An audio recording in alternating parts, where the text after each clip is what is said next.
enorme estar aqui. Obrigado pelo convite dos organizadores do evento.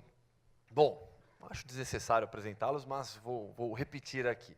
César Sampaio, acho que todo mundo já conhece muito bem, de seleção brasileira, de Corinthians, de São Paulo, de Santos, de tantos clubes, não só no Brasil, no Palmeiras, falta citar, não só no Brasil, mas no mundo também, uma carreira longa no futebol japonês, por exemplo.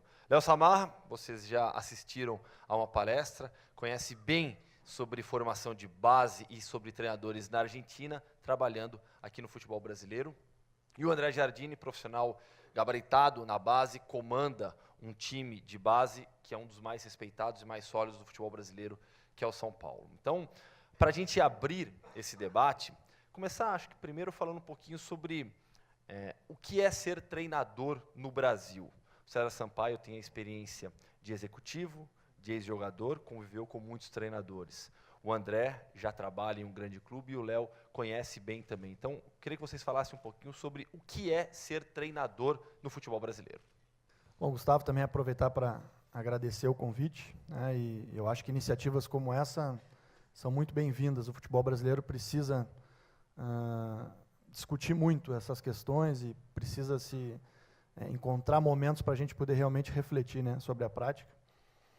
E são dois cenários, né? A tua pergunta, é óbvio que o cenário profissional é muito mais resultadista, muito mais imediatista, de dificuldade. Eu vejo os treinadores sofrendo muito para conseguir desenvolver um trabalho de pelo menos médio prazo, né?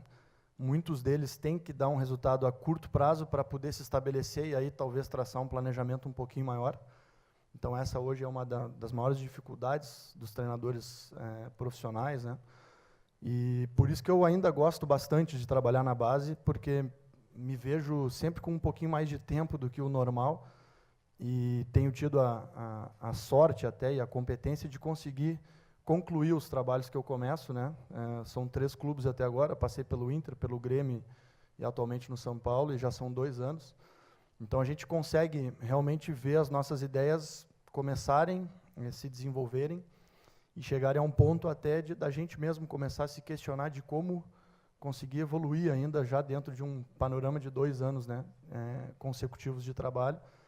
E isso é muito gostoso, né, o trabalho da base. É claro que os meninos vão ficando mais velhos e a gente não tem o mesmo time na mão, né, o time vai passando pela gente, os meninos vão passando. Mas a gente tem também a satisfação de ver os meninos depois almejarem seus espaços no profissional e desenvolverem, e a gente tendo praticamente se renovando a cada ano, pegando novos meninos ou meninos com menos experiência e fazendo eles desenvolver todo o seu potencial, né? Mas sem dúvida que a pergunta eu acho que tem mais a ver com o profissional, né? A dificuldade sempre é o tempo, né? Para a gente poder realmente desenvolver as nossas ideias. O treinador ele é refém do tempo, né? Se ele não tiver um tempo para realmente poder implantar e depois desenvolver de uma maneira mínima, fica muito difícil de se ter resultado pelo trabalho. Muitas vezes é pelo fato da mudança ou pelo discurso, mas realmente pelas ideias, pelos conceitos implementados, isso precisa de pelo menos 2 meses aí para poder desenvolver minimamente os seus conceitos.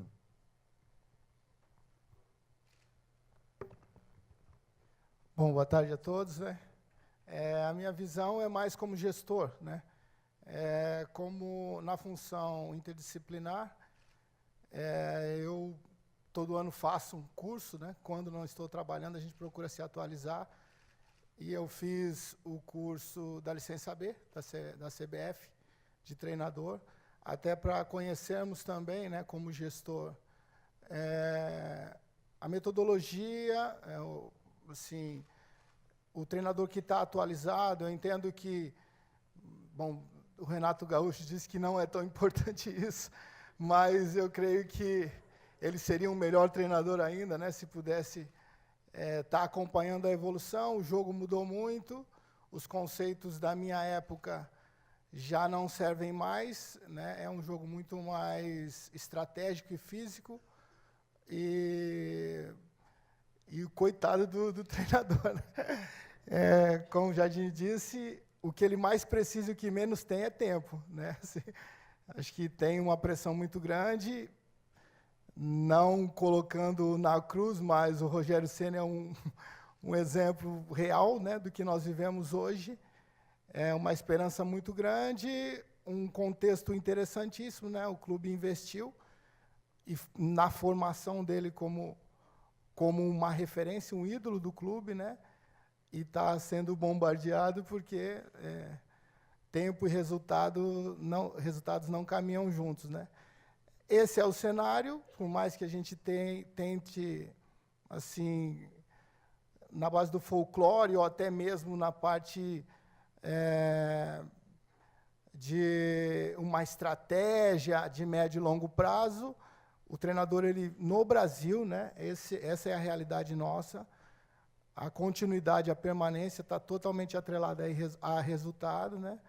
E eu, como gestor, como dirigente, hoje presidente de um clube pequeno no interior, a gente vem procurando. Eu acho que a culpa é mais dos dirigentes, né, do que propriamente do treinador no processo seletivo, dentro daquilo que ele pensa, daquilo que ele almeja a curto, médio e longo prazo, selecionar, né, o profissional mais competente e bancar isso, né? A gente foi falado aqui da conquista do Tite de 2015, mas foi assim, a sustentação e uma eliminação da Libertadores que fez a continuidade do Corinthians. Então, eu acho que passa pela profissionalização dos gestores, né? Assim, entenderem um todo. É lógico que quando a coisa não anda em nenhum dos sentidos, né? Assim, eu acho que acaba sendo inevitável a mudança, mas a contratação, né, o processo seletivo, ele é mais importante, e nisso ainda eu acho que os gestores são os maiores culpados, né, por essa realidade aqui. Acho que nós tínhamos, no término dos estaduais, acho que 180 treinadores, né, já demitidos, né, no Brasil, até onde eu acompanhei. Eu creio que temos até mais, e eu acho que passa pelos gestores, né, que acabam escolhendo errado e não dando tempo ao tempo. Boa tarde. Acho que muitos vão querer fugir outra vez ouvir o argentino. Bom, o que é ser treinador? O treinador, na verdade, hoje, não posso responder o treinador no Brasil, porque eu não sou treinador aqui no país. Porém, treinador, de forma geral, em qualquer país do mundo, hoje, a profissão moderna, somos gerentes. Temos que gerenciar recursos humanos, materiais e, fundamentalmente, recursos emocionais de nosso entorno, que são nossos atletas, nosso elenco, mas também mais de 200 milhões de treinadores que tem o país, alguns com microfone e câmera, que muitas vezes sabem mais que aquele que está em campo. Porém, nossa tarefa não é fácil. Muitas coisas são dadas como fatos. E, na verdade, se não é a profissão mais complexa, tem que estar perto disso. Porque armar um elenco é uma verdadeira aventura. Atletas são seres humanos. Atletas que têm filhos acordam doentes, esposas traem eles com outros atletas, em alguns casos, amigos, vizinhos, o pai morre, a mãe morre, muitos não recebem seu salário, ou não é suficiente para a vida que eles levam, e nós temos que administrar tudo isso, tudo. Estar em absolutamente tudo, a vida dentro e fora do campo. Continuando a conversa com você ainda, Léo. Passando para a formação dos treinadores. Hoje já houve a questão da formação de base do atleta profissional, mas a Argentina se tornou, na América do Sul, uma referência na formação de treinadores, principalmente pelos treinadores top. Hoje temos Diego Simeone, Maurício Pochettino, Jorge Sampaoli. Temos mais treinadores argentinos trabalhando com sucesso na Europa do que treinadores brasileiros pelo mundo. Começando com você sobre formação de treinadores na Argentina. Por que a Argentina consegue formar mais treinadores que dão certo, principalmente na Europa, do que o Brasil? Inicialmente, acredito que foi aproveitada uma grande oportunidade. Um país que o futebol não gera tantas conquistas, a nível nacional, com grandes dificuldades iniciais para isso, e reconheceu inicialmente que alguma coisa estava errada. Esse reconhecimento permitiu que algumas instituições tomaram força. Uma delas é a nossa escola, que é a Associação de Treinadores de Futebol Argentino. A ATFA é o sindicato dos treinadores, e o sindicato briga pelos treinadores, tem voz e voto na Federação Argentina, dependemos da AFA, porém, somos a única instituição responsável pela formação obrigatória de nossos treinadores. Então, desde 1994, a AFA delegou a responsabilidade à ATFA para formar obrigatoriamente nossos treinadores. Então, embora a nossa instituição já vinha trabalhando há muitos anos com a formação de treinadores, essa obrigatoriedade fez com que nossa escola saísse a buscar conhecimentos onde? Fora, para trazer aquilo que faltava. E, dessa forma, enaltecer ou aperfeiçoar aquelas virtudes que estavam já latentes. Bom, nossa escola vem trabalhando há muitos anos de uma forma muito forte, temos um curso intenso, são 2 anos, onde nossos treinadores são formados de uma forma integral. Em nosso curso não há diferença se é um ex-atleta, um auxiliar de campo de um grande treinador, ou se foi uma grande figura do futebol. Todos passam 2 anos sentadinhos numa cadeira, ouvindo aulas, realizando provas, realizando exercitações, para finalmente se tornar um treinador. E isso conquistou um prestígio. Então, nossa escola hoje tem um prestígio no mundo, por isso a Europa continua escolhendo nossos treinadores, porque há um sustento, há uma base na formação. Não significa que os treinadores argentinos tenham que ser melhores que brasileiros ou de qualquer outro continente. Temos um sustento que avala o nosso trabalho.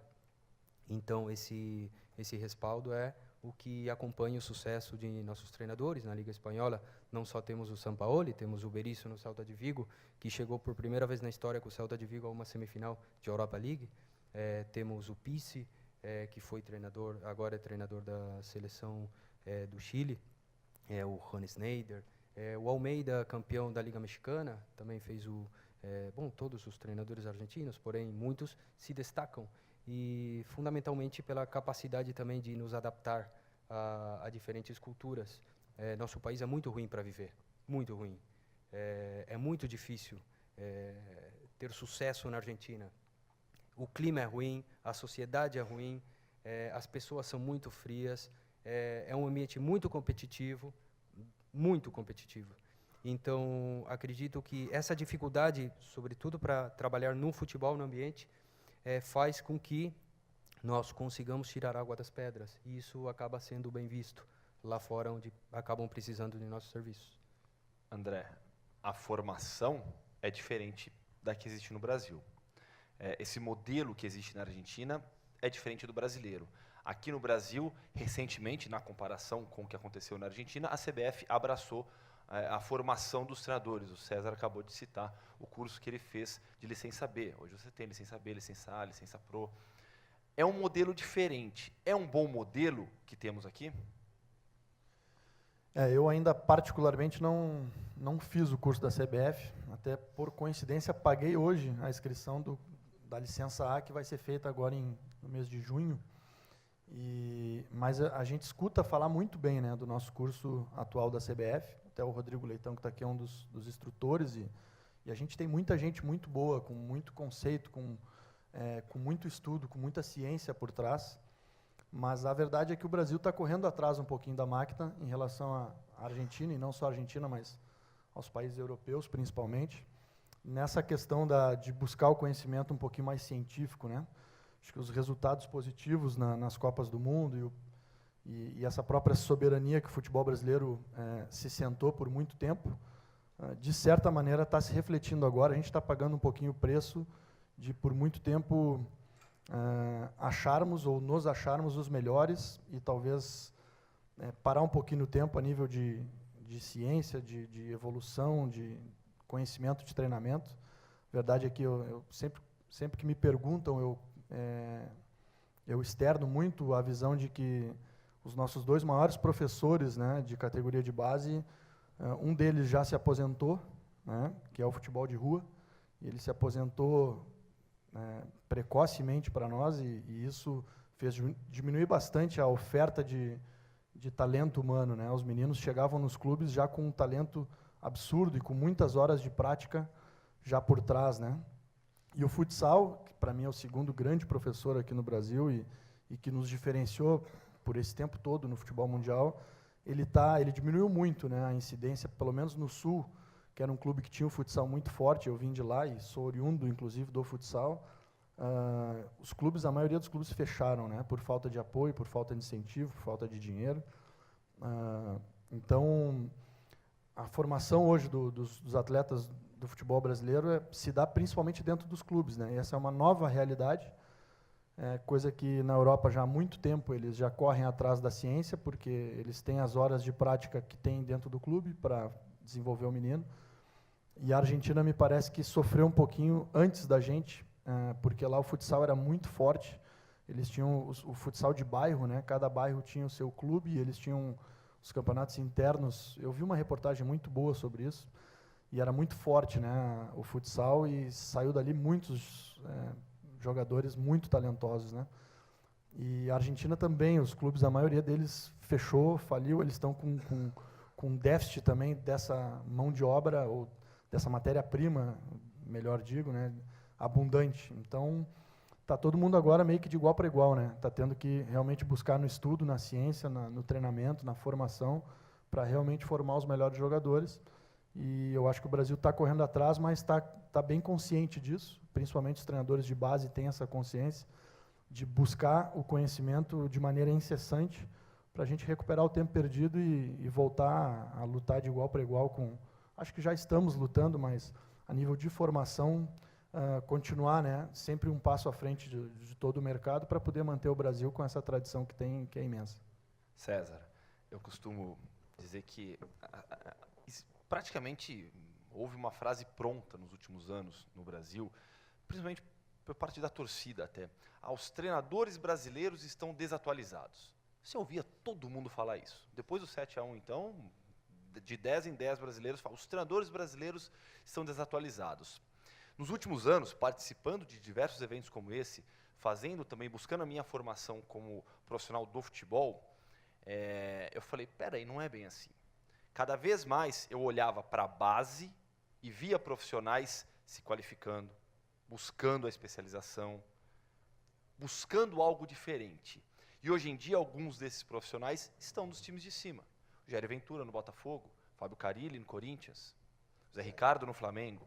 Talvez sejam os 3 maiores expoentes dessa nova geração diferente. O Fábio Carille ainda com uma experiência de jogador também. O Fábio foi jogador do próprio Corinthians ali em meados dos anos 90. Sobre essa nova geração, você concorda com isso? Realmente é uma geração diferente? Esses profissionais estão realmente se qualificando para se tornarem treinadores de futebol? E aí uma segunda pergunta. Em relação aos veteranos, você vê isso também nos treinadores veteranos? Eles estão buscando conhecimento ou estão buscando pessoas com esse conhecimento para trabalharem ao seu lado? Não, eu concordo que, por um período, nós sentamos em cima da qualidade técnica nossa, né, do diferencial técnico. Eu coloco o Roger também, né, nessa lista aí, o Zago, o Roque Júnior também, né, que são contemporâneos, e o Tite e o Mano, né, assim, que já são treinadores que mais experientes, mas que buscaram entender, né, essa mudança, né, como eu falei, que o jogo mudou muito, onde a parte estratégica, né, e a parte física, elas, às vezes você com uma equipe até tecnicamente melhor, mas se não tiver organizada taticamente, né, e estrategicamente, e bem preparada fisicamente, a chance de uma equipe inferior vencer, ela aumentou muito, né? Assim, acho que dos esportes coletivos, o futebol é onde nós estamos tendo as maiores surpresas. Você vê a dificuldade que o Real Madrid teve para ganhar do Kashima Antlers, né? E, no meu ponto de vista, poderia um lance de expulsão, né, que poderia até dificultar mais para o Real Madrid. Enfim, o jogo mudou muito. Eu ainda acho que nós temos a melhor matéria-prima do mundo. A gente roda o mundo vendo jogos, acompanhando, né, conversando com amigos, assim. E eu acho que ainda nós temos a qualidade técnica do jogador brasileiro, eu assemelho com a qualidade técnica do norte-americano no basquete. Porém, isso, de maneira desorganizada, foi superado por um tempo, e não é uma crítica a essa realidade que nós vivemos hoje, a seleção do Dunga e a seleção do Tite. 80% do elenco é o mesmo, né, 90% é o mesmo elenco, com conceitos muito mais bem absorvidos pelos atletas, né? Parecem que eles entendem melhor aquilo que o treinador pensa e, além disso, não prostituindo a qualidade técnica. O Brasil jogando como o Brasil, né?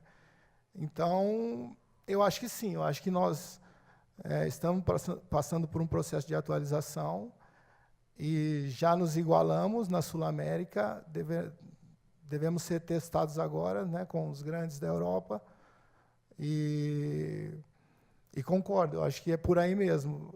Esse conhecimento sendo disseminado no país, né, como os cursos da CBF agora, eu creio que a gente tende a crescer muito, né, num todo e voltar assim, a ser unanimidade no mundo. Se temos a melhor qualidade técnica do mundo, né, a melhor matéria-prima do mundo, ela bem treinada, ela vai dar os resultados. Eu costumo falar pé de obra, né? Vocês falaram matéria-prima, mão de obra, brinco que é pé de obra, falando de futebol. E que bom que você citou o Roger, César, porque eu converso muito com o Roger e ele disse uma vez algo para mim que eu levo demais na minha carreira, sobre esquema tático. O esquema tático ele tem que potencializar o talento do jogador.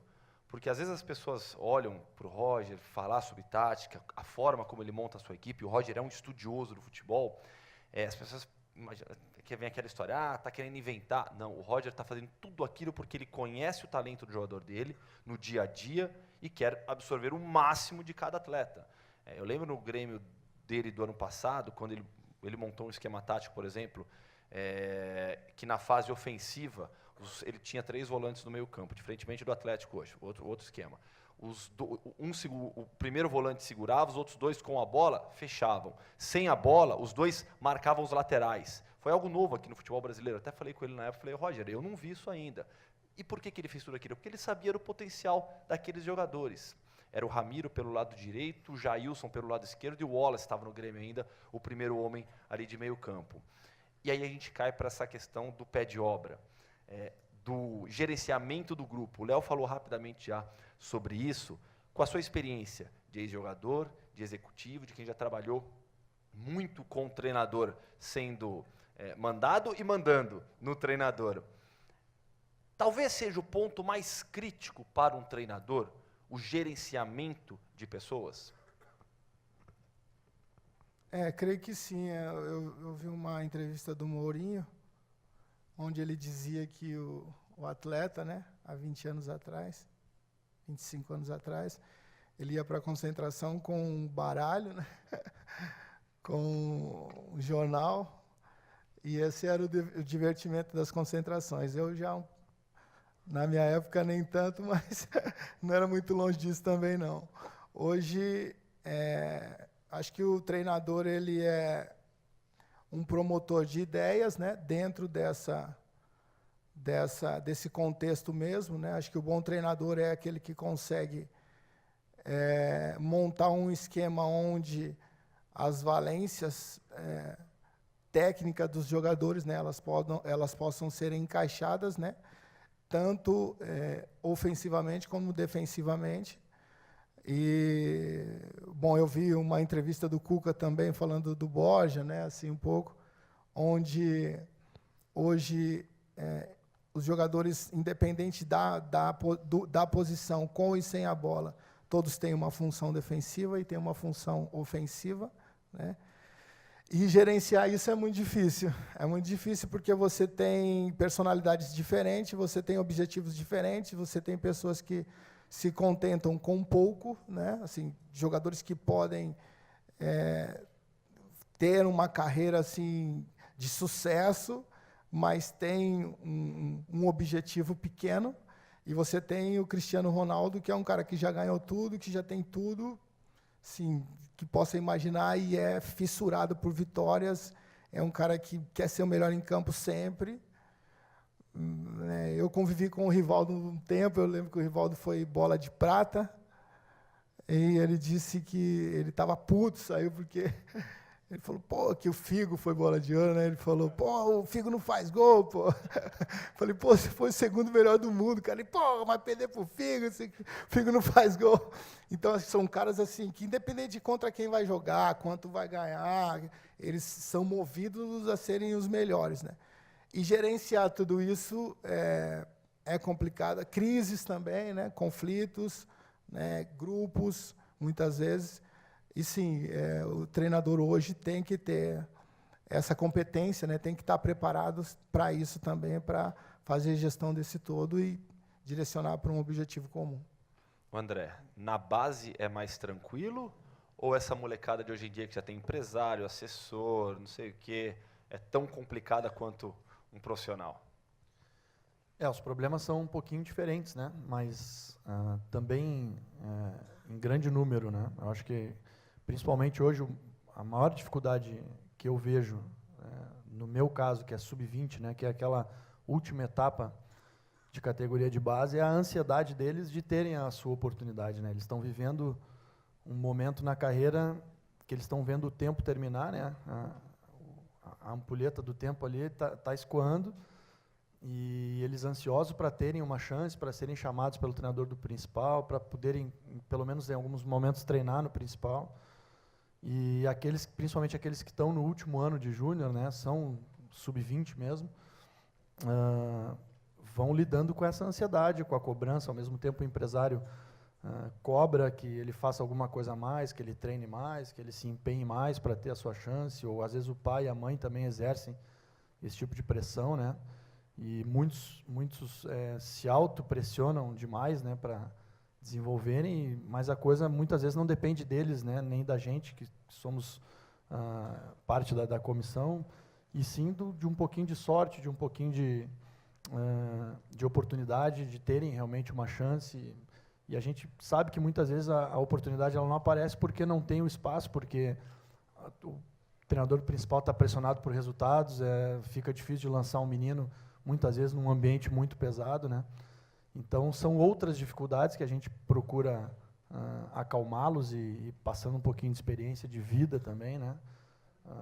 Mas, com certeza, a pressão e a briga, principalmente a maneira de lidar com os egos num vestiário principal é muito superior, né? O menino ainda ganha muito menos, e isso foi uma coisa importante no São Paulo, né? A diminuição salarial em jogadores de categoria de base foi uma das atitudes, né, que essa nova direção impôs, e eu acho que isso está dando resultado, porque é importante o menino não encher a barriga antes do tempo, né, dele continuar com aquela ambição de crescer, de chegar. E muitos casos a gente já viu meninos se perderem por começarem a ganhar um salário exorbitante para a categoria de base, e a gente perde o brilho no olho do treinamento, da vontade de se preparar, de realmente chegar em algum lugar. Então, isso, o São Paulo, e acredito que a maioria dos clubes do Brasil hoje reduziram demais, né, esse patamar salarial de categoria de base. Então, os meninos, a gente percebe que essa fome, essa vontade de crescer, eles têm, muito forte. Mas aí vem, por outro lado, a ansiedade, essa vontade de uma vez, querer ter uma oportunidade que muitas vezes nem chega, vai chegar com 22, 23 anos, às vezes alguns vão ter que fazer um caminho de ir para um clube menor e galgar um espaço a realmente até poder jogar num clube grande de elite, como é São Paulo, Grêmio, Inter e todos os clubes aí que jogam a Série A. Léo, na escola de futebol de treinadores argentina, como que essa questão é lidada em sala de aula? Porque tática, treinamentos, a gente tem várias metodologias para aprender. A questão de lidar com um grupo de pessoas, de que forma é tratada em sala de aula na escola de treinadores argentina?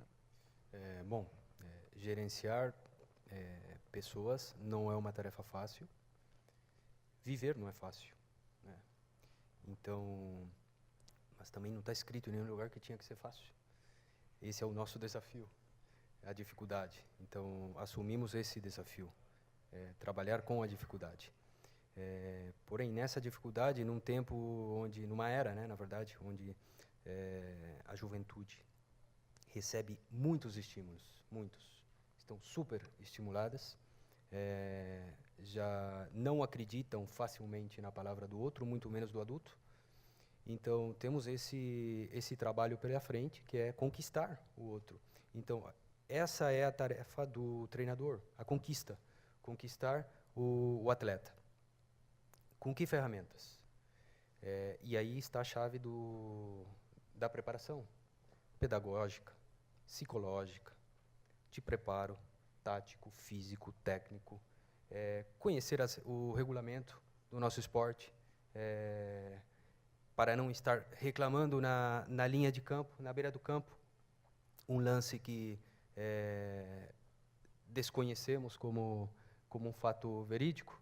Então, todo esse conhecimento faz parte desse conjunto de ferramentas para nós conseguir reconquistar o jovem, seja profissional ou não. Esse é um pouco o nosso empenho, em grande parte, na verdade. Mudando um pouquinho, saindo dessa questão do gerenciamento de pessoas, mas indo para estrutura de trabalho. César, você que tem essa experiência como executivo recente, saiu do Fortaleza há pouco tempo, né, em março. O que é necessário, a gente fala muito em infraestrutura, o que é necessário ter de infraestrutura para um treinador no Brasil exercer bem o seu trabalho, a sua profissão? Que série. Então, aí é uma questão, porque por que eu fiz uma pergunta de maneira genérica? Porque se a gente for falar do São Paulo, Sim. do Corinthians, do Palmeiras, todos têm uma grande estrutura. Para quem está começando, para quem está querendo conseguir algo no futebol, quais são os primeiros passos? Aí pensando realmente a partir da visão do clube. Eu conversei com o Fábio, agora o sobrenome dele é difícil, Marcegian, como é que é? Fábio Marcegian. Marcegian, esse aí. E justamente isso, a alimentação, né? Que é preparador físico o da seleção descanso, brasileira. o descanso e a qualidade de campo, né? Essa é a estrutura básica para um clube da última divisão. Para um clube de elite, né? Assim, da Série A, todo o departamento de suporte técnico, né? Ou seja, área de fisiologia, nutrição, parte de academia também, né? Psicólogo, sim, essa área nossa também, né? De gestão é importante para estarmos canalizando todos para esse mesmo objetivo. O centro de treinamento, né? No mínimo três campos para que possam estar fazendo esse rodízio, né? E tendo um trabalho qualificado. É um departamento hoje que é indispensável, é o departamento de análise de desempenho, né? Assim, interno e também o de mercado, porque as janelas elas acabam atingindo diretamente aí o rendimento, principalmente na hora decisiva, na reta final, né, das competições. A maioria das vezes perdemos as nossas maiores referências. Eu acho que esses são os dois extremos, né? Assim, de um clube que assim, está se iniciando um trabalho e busca está evoluindo e buscando um calendário primeiro regional, posteriormente nacional, uma Série D, Série C, Série B e Série A, e um clube que já está um clube de ponta, né, que assim, que tem toda uma cobrança, que tem toda uma nação muitas vezes, né, assim, ao redor disso e influenciando diretamente no emocional, principalmente da comissão técnica e dos jogadores, essa estrutura mínima é indispensável para você exigir, né, você cobrar um bom trabalho de um treinador. E a partir de toda essa infraestrutura mínima, Léo e André, o profissional, o treinador de futebol, hoje em dia, ele é muito mais do que um treinador, ele é, acima de tudo, um profissional interdisciplinar. O César já usou esse termo. Essa questão da interdisciplinaridade, ela é básica hoje para você ser um treinador de futebol, né? Toda a comissão técnica hoje está incorporando, além de seu preparador físico de confiança, seu auxiliar de campo de confiança, também o seu psicólogo esportivo, um neurocientista, um pedagogo, um especialista por linha. Hoje é uma realidade, as novas comissões técnicas, ter um especialista por linha.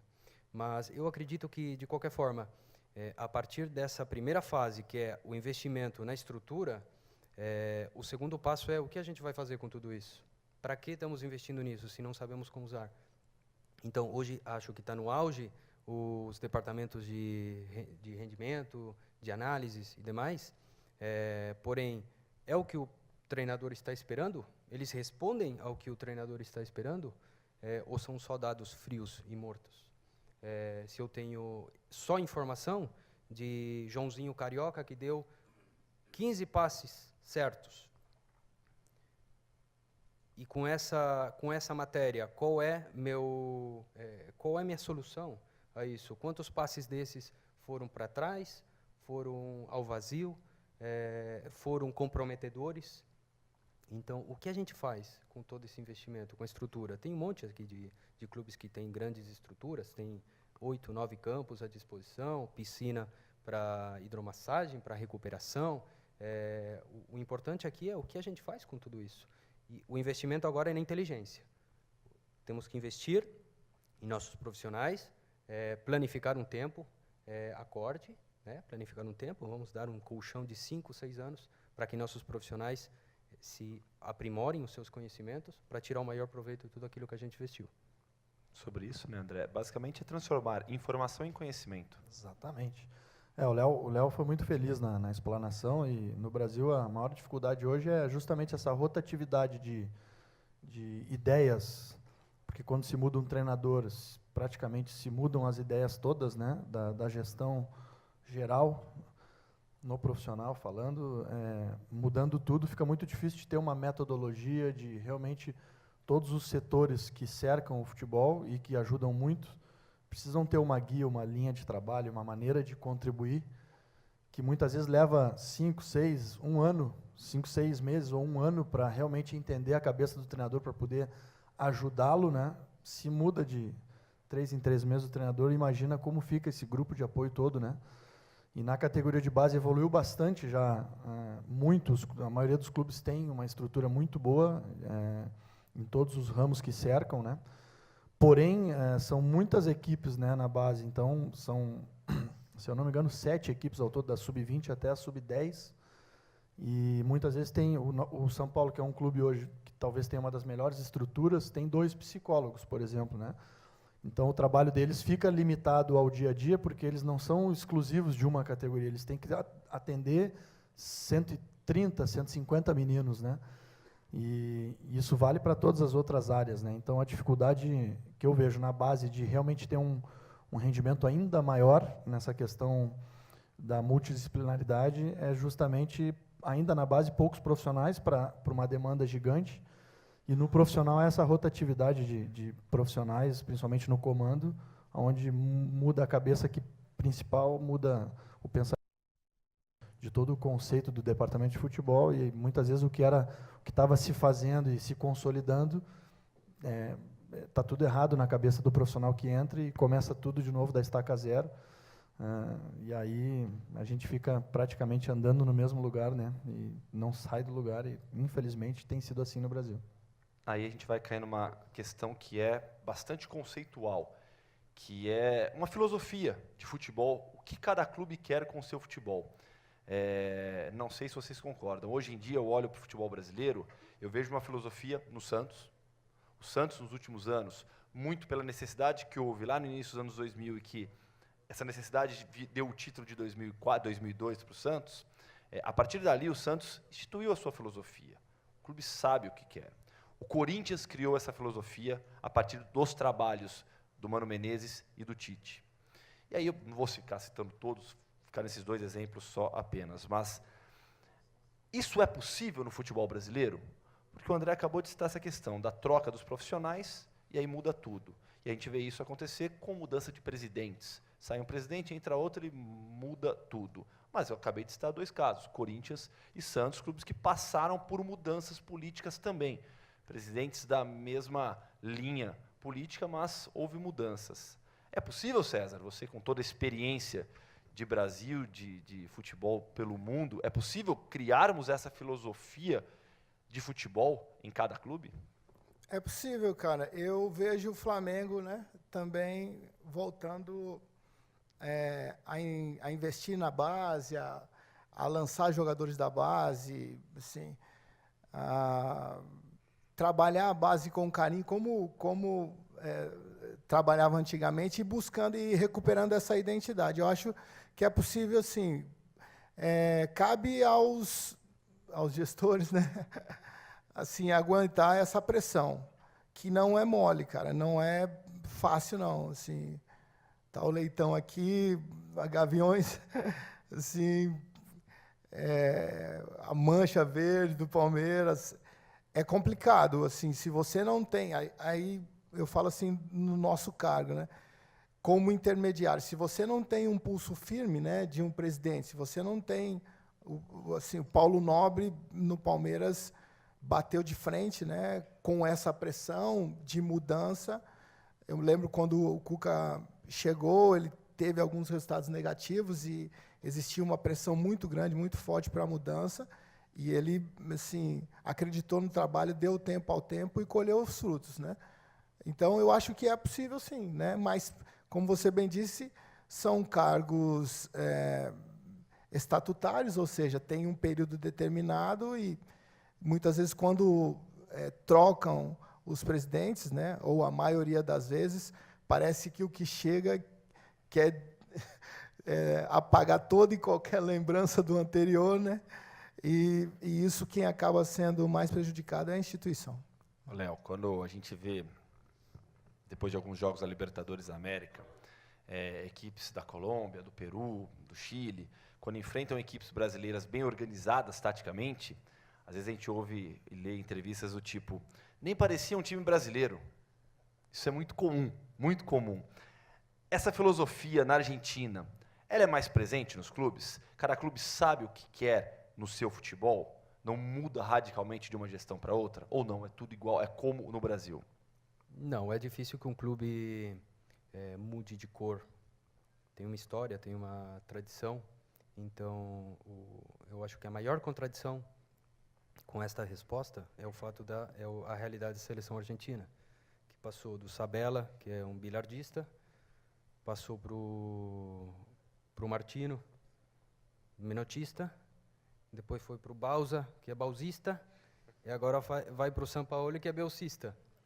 Então, mas os clubes não funcionam dessa forma. Então, os clubes respeitam a sua história, a sua proposta, fundamentalmente. E aí eu acho que está a chave de tudo. Primeiro temos que definir o que a gente quer, depois como vamos conquistar isso. Mas se não temos claro o que a gente quer, e o que a gente quer não é a conquista, não é o título, esse não é o objetivo, o propósito essencial, isso é uma consequência. Então, temos que planificar o que a gente está buscando. Depois, vamos passar à seguinte fase. Como a gente vai conseguir tudo isso? Com que profissionais? Com que ideias? Isso passa muito pelas suas mãos, hein, André? Porque é a base que vai formar o jogador que o clube quer. Eu tive uma experiência em 2012. Eu conheci toda a estrutura do Red Bull, na Áustria. E toda a metodologia de treino deles, toda a formação, toda a ideia de futebol ofensivo que eles têm, da base até o profissional, com aquisição de clubes pelo mundo. A gente sabe, naquela época ainda tinha o Red Bull Ghana, hoje em dia não tem mais, mas hoje em dia a Red Bull tem o Red Bull Salzburg, o Leipzig, que vai jogar a Liga dos Campeões, tem um imbróglio ainda sobre a questão do Salzburg e do Leipzig. o Red Bull Brasil, o New York Red Bulls. E na Áustria, eles têm mais 2 times menores onde eles fazem o trabalho de base. A Red Bull, a gente não vê, ela poderia ir no mercado buscar jogadores, tem dinheiro para isso, mas ela não faz isso, ela forma jogadores. E a gente vê o Leipzig, vice-campeão alemão, de Timo Werner, maior artilheiro, sub-20 das 5 grandes ligas europeias. Yusuf Poulsen, Emil Forsberg, líder em assistências da Bundesliga, 18 assistências. O segundo é o Thomas Müller com 12. A gente vê um trabalho de formação claro lá, de atletas que chegam com a identidade do clube. A base ela é fundamental nessa busca da identidade. Sem dúvida, né? Mas ainda engatinhamos nessa busca realmente de uma filosofia de futebol, né? Os clubes eles têm a sua história, a sua tradição, algumas características, alguns de um passado até distante, e o futebol, como o César Sampaio falou na primeira fala dele, o futebol evoluiu bastante, e às vezes ficar muito apegado a um passado muito distante, às vezes atrapalha os clubes, porque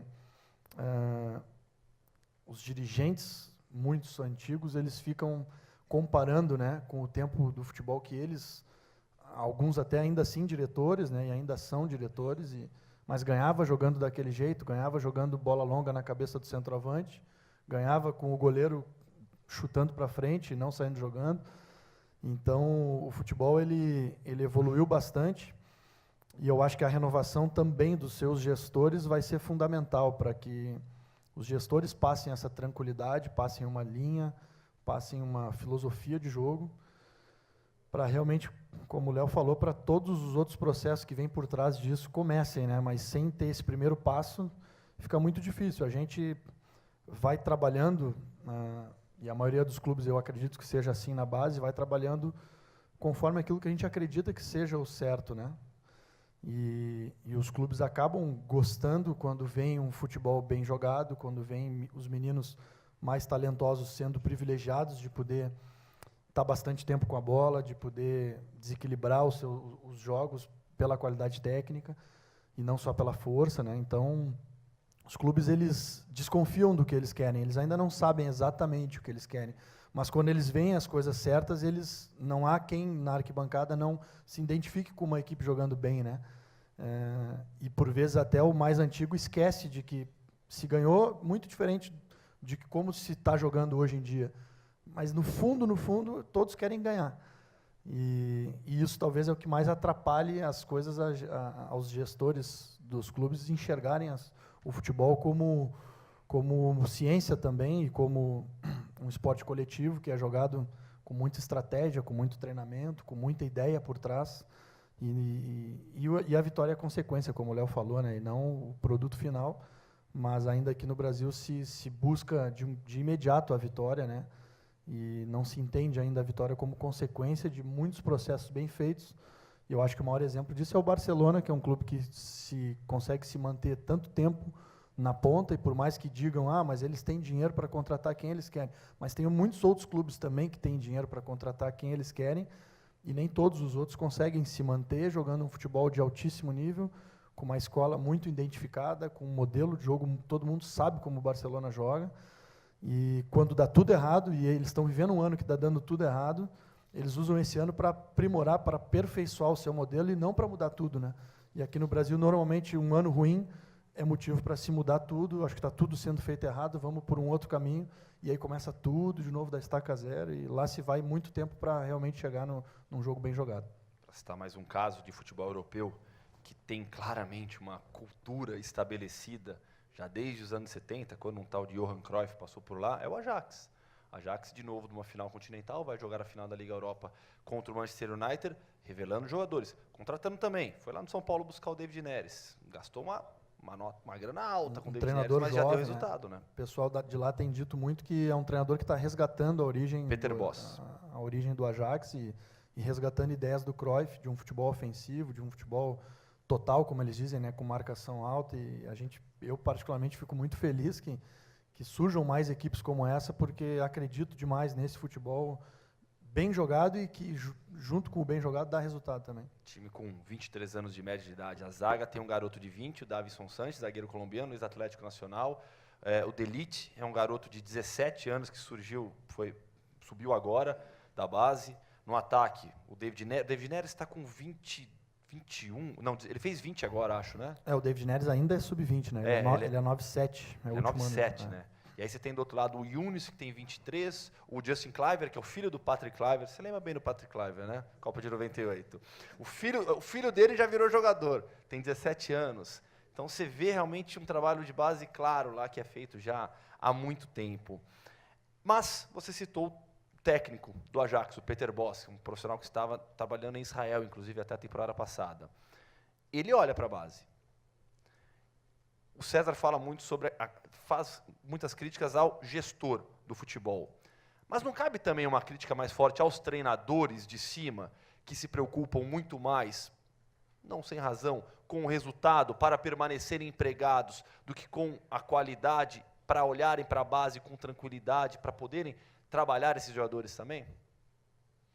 Eu acho que tu mesmo te corrigiu durante a pergunta, né? Porque eles têm a consciência de que precisam emplacar alguns bons resultados no início do trabalho, para realmente aí poder ter uma tranquilidade maior, né?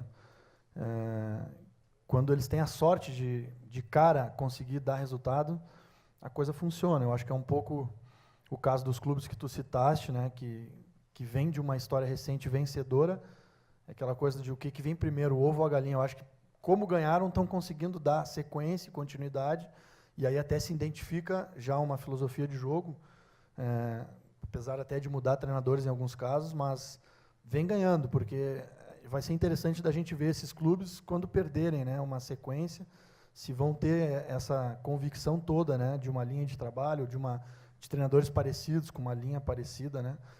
Então é bem complicado, cara. A gente vê o Rogério ali no São Paulo tentando de todas as maneiras lançar os meninos, dar oportunidade, mas nesse momento ele está pressionado, e aí, indiscutivelmente, o jogador mais experiente, não ele, né, o clube como um todo está pressionado, os jogadores até mais experientes estão sentindo a cobrança, e é inegável que nessas horas os jogadores mais experientes, com mais bagagem, têm mais condição de tirar o clube dessa situação do que os mais novos, que até podem contribuir, mas muitas vezes até é uma covardia colocar toda a responsabilidade num menino que está começando, né, e tendo que resolver.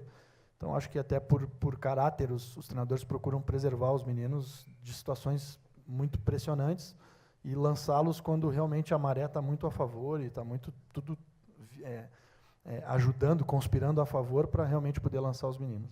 Ô César, o Abel Braga no Fluminense é um caso de profissional que tem o respaldo da diretoria, tem costas largas, tem história no clube para trabalhar como quer e lançar esses garotos?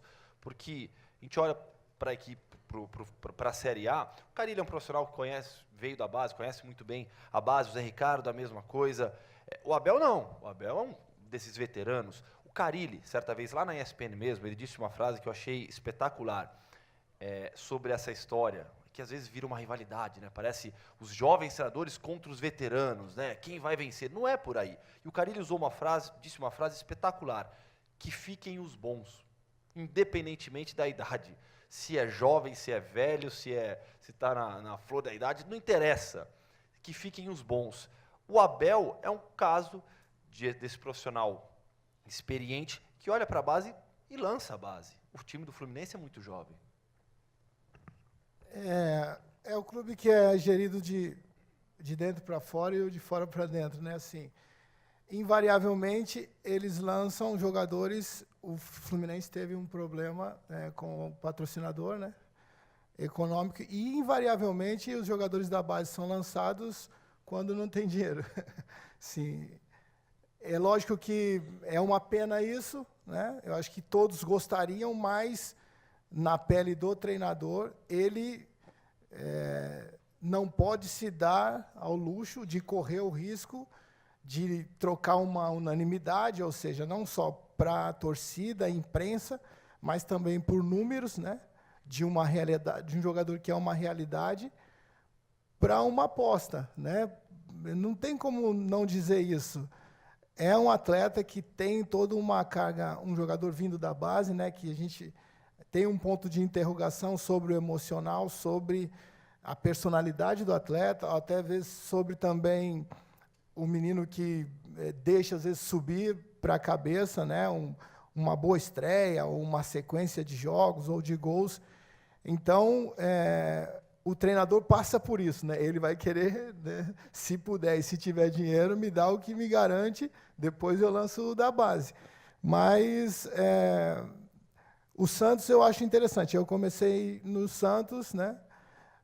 O Santos passou por isso também, mas existe uma cultura da imprensa de Santos e também dos torcedores que eles não admitem, assim, a contratação de um atleta sem primeiro testar um jogador da base que esteja em evidência. Não é qualquer jogador da base, mas se tiver um bom jogador, né, independente da posição, na base, existe uma pressão forte dos torcedores e da imprensa para que esse menino tenha uma oportunidade primeiro, antes de contratar, entre aspas, um medalhão.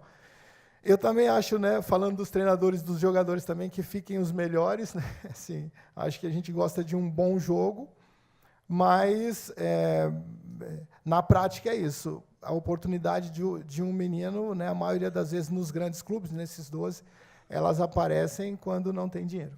A gente já está caminhando para a reta final do debate.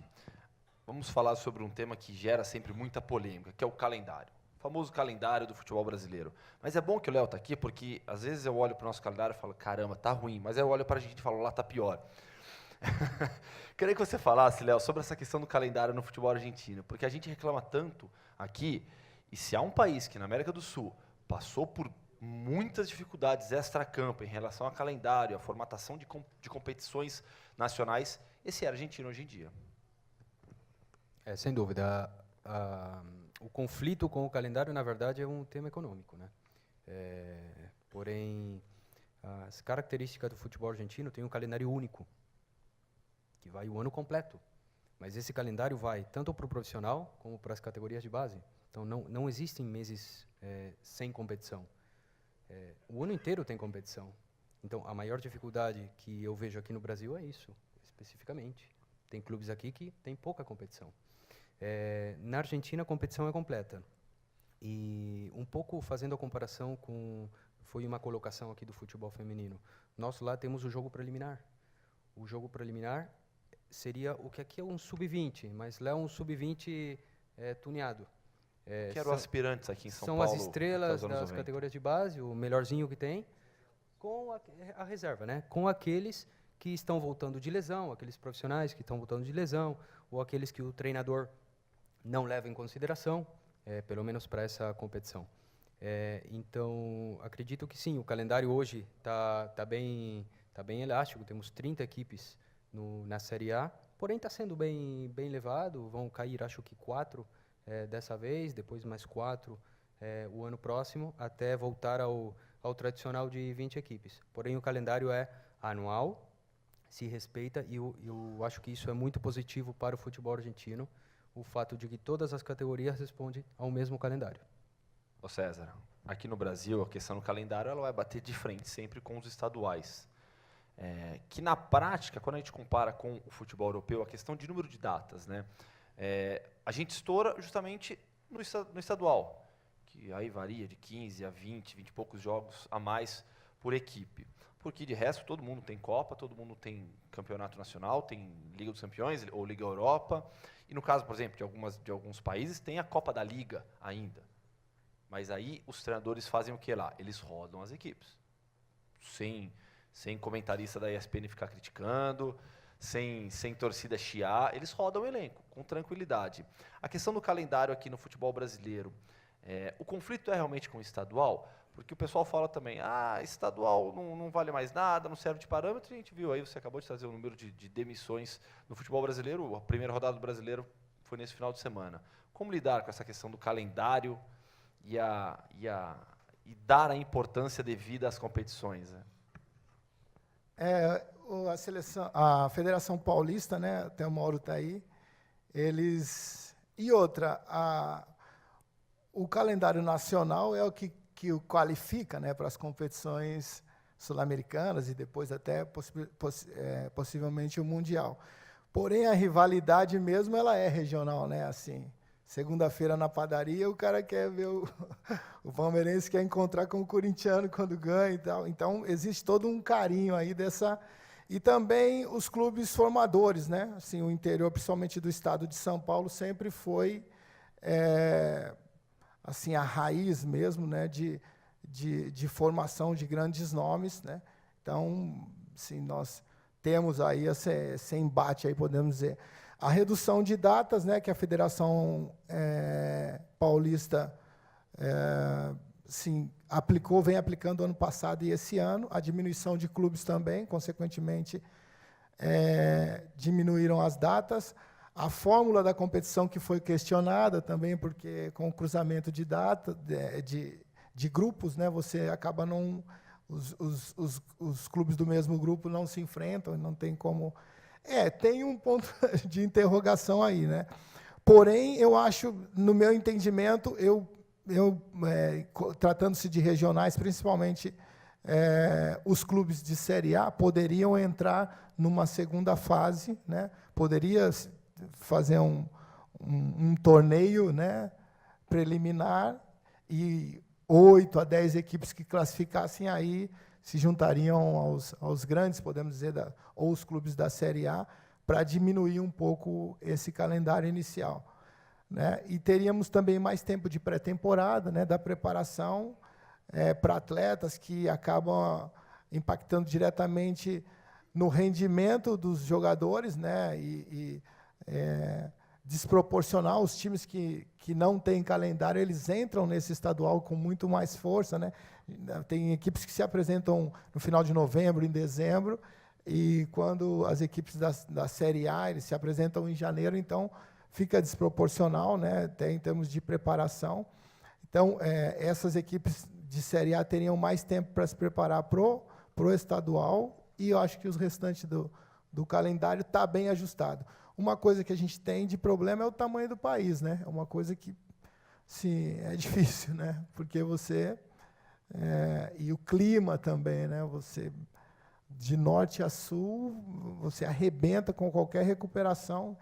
Eu que trabalhei em clubes da Série B, da Série C, é impossível você acaba tendo que fazer o rodízio, né? Por uma questão humanitária mesmo. Os jogadores estão totalmente impossibilitados de jogarem uma partida na Série B, era na sexta e na terça, né? Era totalmente inviável, e o risco é muito grande de lesões, né? André, na base, você hoje está satisfeito com o nosso calendário? Porque a gente tem, organizados pela CBF, Campeonato Brasileiro e Copa do Brasil, Sub-20 e Sub-17. 2 grandes competições Sub-20, a Taça BH e a Copa São Paulo. A Taça BH virou Sub-17. Sub-17, é verdade. Ela virou Sub-17 e a Copa São Paulo se Copa mantém... RS, sim. Sim. Você está hoje com o calendário da base no futebol brasileiro? Hoje o calendário da Sub-20 específico, ele está muito parecido já com o que é o calendário profissional, né? A gente, ano passado, se não me engano, jogamos 72 partidas, né, oficiais, né, o que já é número dos clubes que mais jogaram, provavelmente, na Série A. Então, eu acho que evoluiu bastante, né, esse calendário que a CBF está forçando e cada vez melhorando mais. Eu acho que está aumentando o número de jogos bons, né, de bom nível, entre clubes grandes, de mesma grandeza, jogos que são parelhos, né, e isso é o principal, né. Antigamente, na base, se jogavam muitos jogos fáceis, né, contra equipes com muito menos estrutura e condição. Então, a gente via aqueles resultados 8-0, 10-0, com muita frequência, né. E a presença da Copa Brasil hoje, do Campeonato Brasileiro, que ainda está num formato ruim, né, porque são chaves de 5, jogo único, classificam 2. Aí quem classifica realmente acaba ficando com um calendário um pouquinho mais completo assim, durante o ano, né? Mas quem cai na primeira fase do Brasileiro fica praticamente só com o estadual, né? E as competições mata-mata, elas não são o ideal, né? Mas ainda é a realidade de todas as competições, exceto o Paulista, aí, que é um campeonato longo, que tem uma primeira fase, turno e retorno, muitos jogos. A maioria dos clubes vive uma situação de jogos mata-mata, onde, se tu não ir bem e cair fora na primeira fase, fica pouco, né, o calendário. Então, ainda não é o ideal, mas eu acho que é muito bom. E, no caso nosso ali da Sub-20, que vive esse drama do calendário com muitos jogos, eu acabo enxergando, principalmente na base, por um outro lado, né? A gente acaba tendo muita oportunidade para colocar os meninos para jogar, que a gente parte do princípio que o jogador se forma jogando. É muito difícil um jogador se formar só treinando, né? Então, a gente inclusive participa da Copa Paulista, né? Na federação, somos a única equipe sub-20 jogando uma competição oficial. Chega um momento do ano que a gente vai ter 4 jogos por semana, mas eu faço uso demais da equipe imediata reserva, né? Aquela equipe do 12 ao 24 ali. A gente acaba usando demais porque são meninos que, se estão no clube grande, e é porque tem qualidade e precisam jogar, né? E acho que em alguns momentos existe um pouco de medo dos treinadores de usar mais a sua equipe reserva, né? Para aliviar um pouquinho o calendário. Alguns treinadores, eu vi, se eu não me engano, há 2 anos atrás, o Diego Aguirre usou lá no Campeonato Gaúcho. O time reserva dele praticamente durante todo o campeonato foi campeão. E em cima daquela campanha surgiram vários meninos que tiveram oportunidade e hoje são titulares do time. E que bom que está começando a surgir treinadores que não têm medo, né, de lançar os meninos, principalmente no estadual, de colocar. A federação tem que ajudar nesse aspecto ali com a regulamentação, mas mesmo com o regulamento de 28 jogadores, ainda tem uma margem grande ali, com certeza tem meninos dentro desses 28, que muitas vezes não são lançados pelo medo do resultado, e eu acho que é o espaço, é o momento, principalmente nos estaduais, para se botar o time reserva para jogar, e sempre garantir pelo menos uma semana cheia para as equipes trabalharem, né? Vamos para os últimos 15 minutos já, agora com as perguntas de vocês. Deixa eu recuperar já as primeiras perguntas que foram enviadas pelo WhatsApp. Gustavo Lage, onde você está? Aqui, pergunta do Gustavo Lage. Gostaria de perguntar especialmente ao Jardine. Fala-se muito nas dificuldades do jogador quando tem que passar pela transição base profissional. Para ele, que já viveu essa experiência, como é para o treinador que trabalha com a base ir para o profissional? Leva quanto tempo para se adaptar? Eu tive 2 experiências já, né? No Grêmio e no São Paulo. Foi muito tranquilo as 2 experiências. Hoje o nível de profissionalismo é muito alto, né, nos elencos. Os jogadores me receberam muito bem nos 2 casos. Foi pouco tempo para trabalhar, para treinar principalmente, né? Então, muito pouco eu consegui mudar ou introduzir coisas que eu acredito.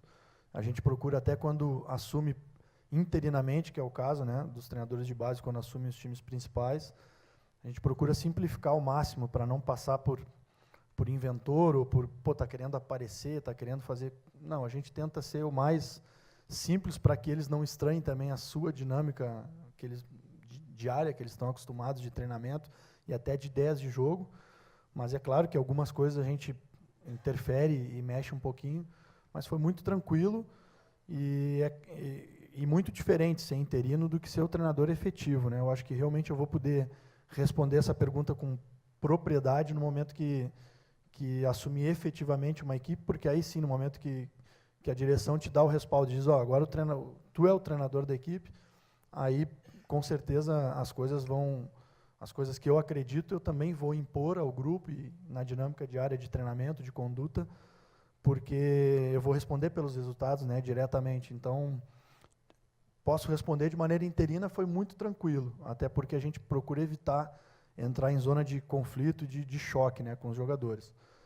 Efetivamente, aí muda bastante de figura, o treinador é obrigado a se impor e se tiver que bater de frente com o jogador que for, né, eu tenho essa conduta, acho que o treinador que escolhe em quem bate, né, no jogador que bate, se complica um pouquinho, né, a gente bota as regras, bota a nossa filosofia e quem não se adequar, tem que seguir um outro caminho, né. E é o seu objetivo, ser treinador do time de cima? A gente já que está falando time de cima, né? Profissional você já é. Sim. Não, eu acho que é o sonho de todo profissional, né? Quem não tiver esse sonho não é para estar na base, né? Mas eu trato com muita tranquilidade isso. Acho que o tempo vai chegar na hora certa. Às vezes a gente almeja muito o espaço e quando ele chega, às vezes a coisa é muito rápida, né? E frustrante até. Então eu procuro curtir ao máximo esse momento, que para mim é especial, de estar num clube do tamanho do São Paulo, com uma equipe importante, que é a equipe sub-20, que é a equipe aspirante, né? Não deixa de ser o time B do São Paulo, e me dá muito prazer, né? Principalmente pelo fato de poder ver o trabalho ter início, meio e fim, mas que em algum momento, com certeza, a hora que a vontade for muito forte e que também aparecer um convite, que a gente enxergue uma estrutura, um projeto, alguma coisa que que tenha pé e cabeça, né? Não tenha dúvida que o medo eu não tenho de dar esse voo, mas a gente também não pode ser inconsequente. Adnan Jabor, onde está? Pergunta do Adnan, que vai na sequência do que a gente acabou de falar. Falamos muito sobre o plano de carreira dos atletas, mas e dos técnicos? Como mantê-los motivados a longo prazo, visto que a longevidade dos treinadores do futebol brasileiro, no futebol brasileiro é pífia? Passo para você, César. Em cima do que o Jardine falou, eu não sei se é... Bom, eu acompanhei um pouco as categorias de base do Chelsea, né? Eu tive um tempo na Inglaterra. E é estranho, né, que existiam alguns treinadores que eles não tinham objetivo de subir, né? Eles queriam ser o melhor no sub-15, queriam ser o melhor no sub-17. Eu achei estranho, né, quando eu vi, mas tem todo um contexto, né? Porque se você tem uma metodologia de formação, você vai ter esse profissional, né, capacitado. E também aqui, né, o que o Medina fala sempre, o salário, né? A maioria das vezes os treinadores almejam, né, subir de cargo para ganhar mais. Lá, né, eles eram bem remunerados, então, assim, eram assim, satisfeitos aí e se especializavam, né, na faixa etária muito interessante. Em relação a plano de carreira dos treinadores. Eu acho assim, cara, o treinador, eu vi também, eu não fui na CBF, mas eu acompanhei pela internet, foi o Capello, o Bielsa e o Tite, né? Eu acho que o treinador, ele, como eu disse no início, ele é a pessoa que propõe ideias e tem que convencer o grupo a abraçá-las, né? É um vendedor de ideias mesmo, né? Eu acho que esse plano de carreira está muito atrelado a isso, né? Eu já vi treinadores assim importantes sem esse tesão mesmo, né? De trabalhar, de corrigir, de aprimorar, de viver o detalhe, né, de extrair o melhor, mesmo em uma grande vitória, procurar um erro e tal. Eu acho que isso vai muito, eu acho que isso que influencia muito. E isso impacta no atleta, né? A gente consegue extrair, a gente consegue entender, né? Estou falando como ex-atleta, quando você tem um treinador que consegue, né, mesmo quando ganhou de 4-0, está tudo certo, ele vem e aponta aquele errinho, né? Então, eu acho que... E, assim, eu concordo também que a experiência é importante, mas a experiência com a atualização, né? Como eu falei no início do Renato Gaúcho. Eu acho que o jogo hoje de altíssimo nível, ele é um jogo muito interessante, bem diferente do jogo que eu joguei, né, com mais espaço, priorizava uma parte técnica, mas é um jogo muito legal, né? Eu, sim, não sou saudosista, eu estou muito feliz com os grandes jogos, né, de altíssimo nível, e para que vocês consigam extrair o máximo desse jogador e também proporcionar aos torcedores esse jogo qualificado, você precisa estar atualizado, né? Então, eu acho que esse plano de carreira passa por toda essa formação, eu creio que tem esse modelo da UEFA, que está sendo copiado agora aqui pela CBF, mas muito mais do que isso, né? E eu fui mais como um observador, né, assim, no curso, e achei muito interessante, né, porque muitas pessoas chegam no curso, mais os ex-atletas, né, pô, esses caras vão me ensinar o quê? Já ganhei tudo, e a gente acaba se surpreendendo. Assim, tem muita coisa boa, em todos os aspectos, eu falo, né, para quem quer aprender, para quem quer fazer um amanhã melhor do que o hoje, tem muita coisa legal, e ali também... o que eu achei interessante também é que não tem carta na manga, né? Todo mundo abre o jogo e é uma insegurança, todo sistema tem as forças e as fraquezas, né? Não tem uma equipe imbatível, né? Todos correm o risco, lógico, eles procuram dentro do esquema calcular de melhor forma possível, mas tem esse risco. E eu achei muito interessante, eu saí, assim, bem feliz mesmo do que eu vi, né, quando eu fiz o curso da licença B. E saí, né, agreguei conhecimento para a minha função hoje, na abordagem, na contratação de um treinador, né, eu já consigo diferenciar aquele que pode vir atender melhor, né, aquilo que eu penso, do que um que está longe, né, não só do que eu penso, mas da identidade do clube. Matheus Mussades, ali. Pergunta do Matheus. Léo, vou passar para você. Em muitos clubes europeus, a filosofia de jogo é tratada como prioridade, desde as primeiras categorias de base. Temos muitos exemplos de sucesso lá fora. Por que isso não é feito nos clubes brasileiros? Passei para você pela sua experiência de ser um profissional que vem de fora do Brasil e de quem observa muito aqui também. Sinceramente, eu não sei.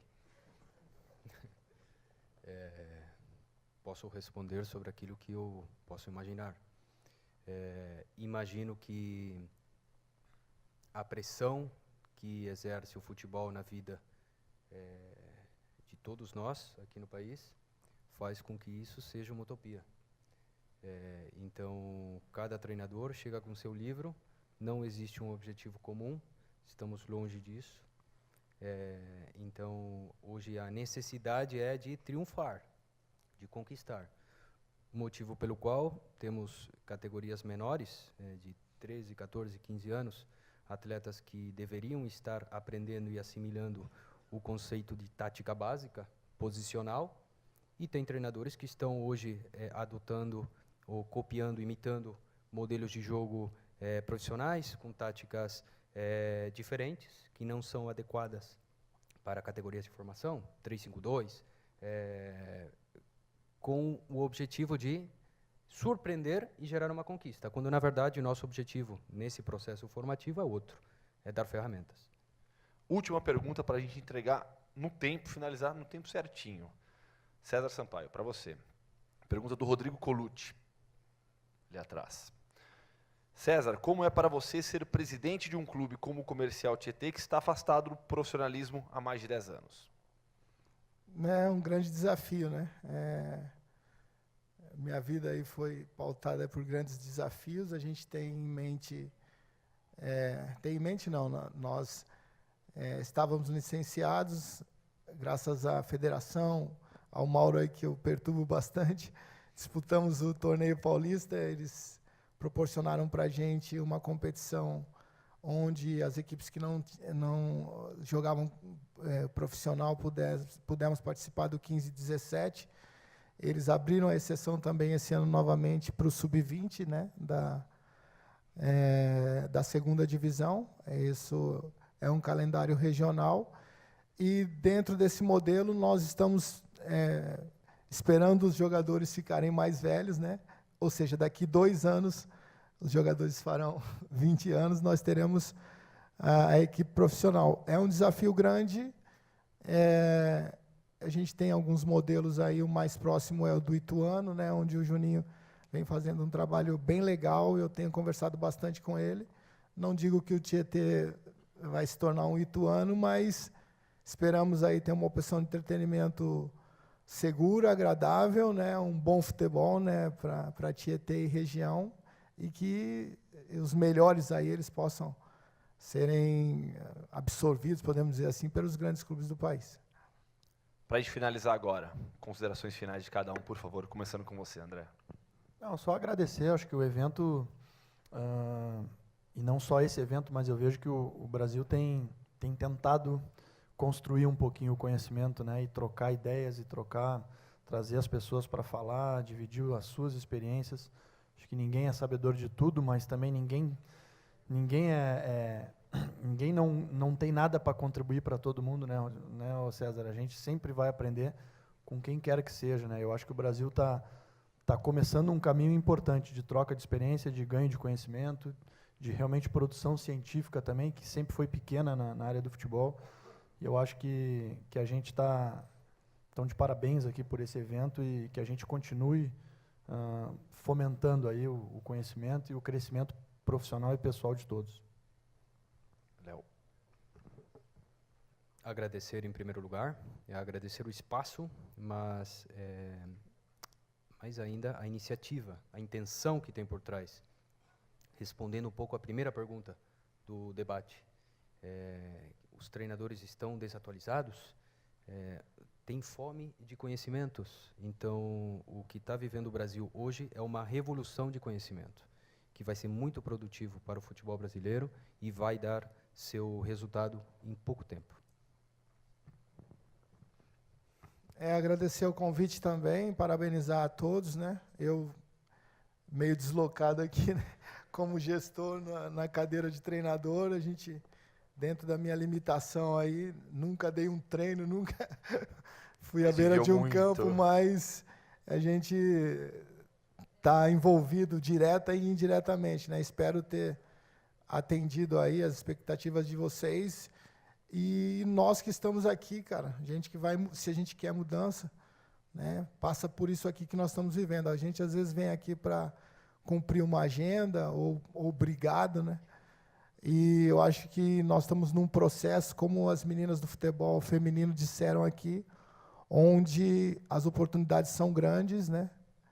E eu, assim, creio aí que nós recuperaremos, né, assim, a posição nossa de o melhor futebol do mundo, né, jogando de uma forma diferente. Agora, como eu falei, o jogo mudou bastante, mas passa por aqui, cara, passa por a gente abraçar, né, ter a humildade de procurar olhar o que está sendo praticado, como está sendo feito, né, no mundo inteiro, e não digo perder a nossa identidade, mas agregar valor, né. Eu acho que toda vez que eu venho para um evento como esse, eu saio diferente da maneira que entrei. Então, obrigado aí pela oportunidade. Obrigado a todos e parabéns por buscarem conhecimento.